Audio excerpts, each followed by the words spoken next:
Friends, welcome to baby mom lifestyle. আজকে তোমাদের সাথে আমি শেয়ার করব শুক্তোর রেসিপি। চলো দেখে নেওয়া যাক অনুষ্ঠান বাড়ির মতো শুক্তো আমরা কিভাবে বানাবো।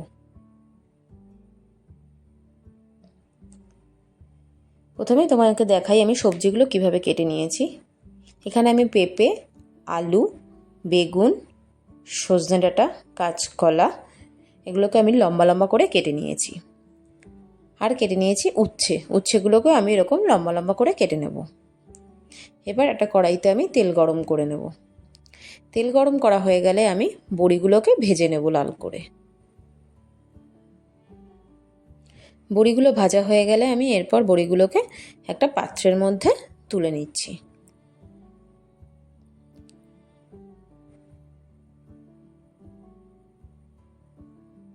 এই তেলের মধ্যেই আমি উচ্ছেগুলোকে ভেজে নেব। উচ্ছেগুলোকে আমি একটু লালচে করেই ভেজে নেব। দেখতেই পাচ্ছ উচ্ছেগুলো ভাজা হয়ে গেছে। এবার উচ্ছেগুলোকেও আমি একটা পাত্রের মধ্যে তুলে নেব। এবার এই তেলের মধ্যেই আমি মেথি ফোড়ন দিয়ে দিচ্ছি, সর্ষে ফোড়ন দিচ্ছি এবং দিচ্ছি রাঁধুনি ফোড়ন। এবার আমি ফোড়নগুলোকে একটু নেড়ে চেড়ে নেব।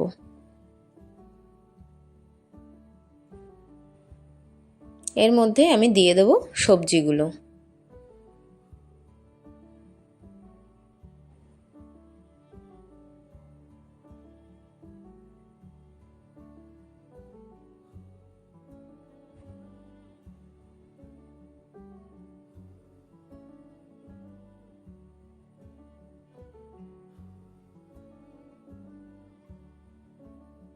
এবার আমি এই সবজিগুলোকে নেড়ে চেড়ে নিচ্ছি।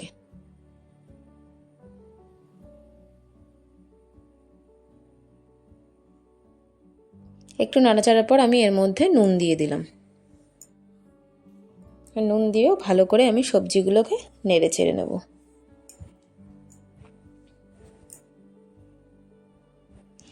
সবজিগুলো ভাজা হতে হতে আমি মশলাটা করে নিই।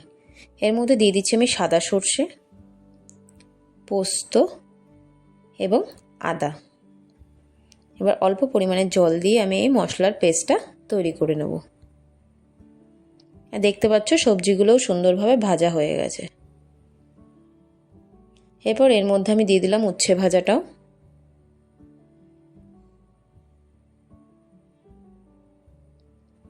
এরপর এর মধ্যে আমি মশলাটা দিয়ে দিচ্ছি। সর্ষে, পোস্ত এবং আদার যে পেস্টটা করেছিলাম সেটা আমি দিয়ে দিলাম। আর ভালো করে আমি মশলাটাকে সবজির সাথে নাড়িয়ে নেব।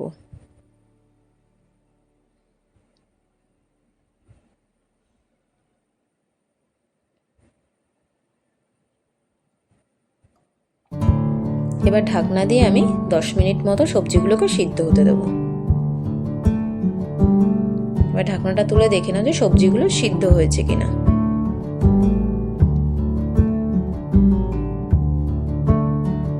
অল্প পরিমাণে জল দিয়ে আমি আরেকবার ঢেকে দেব।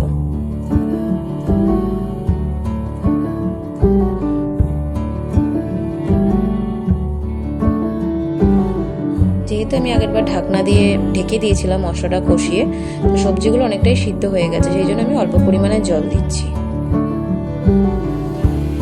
এবার ঢেকে দিলাম আমি। এবার ঢাকনা তুলে দেখো সবজিগুলো সিদ্ধ হয়ে গেছে। এবার এর মধ্যে আমি হাফ কাপ পরিমাণ মতো দুধ দিয়ে দিচ্ছি আর দিয়ে দিচ্ছি ভেজে রাখা বড়িগুলো।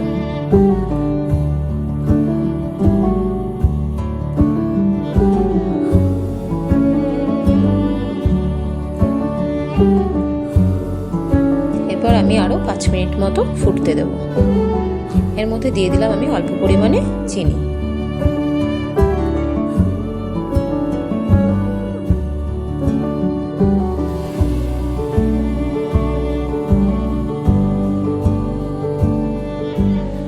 তৈরি হয়ে গেল আমাদের অনুষ্ঠান বাড়ির মতো শুক্তো।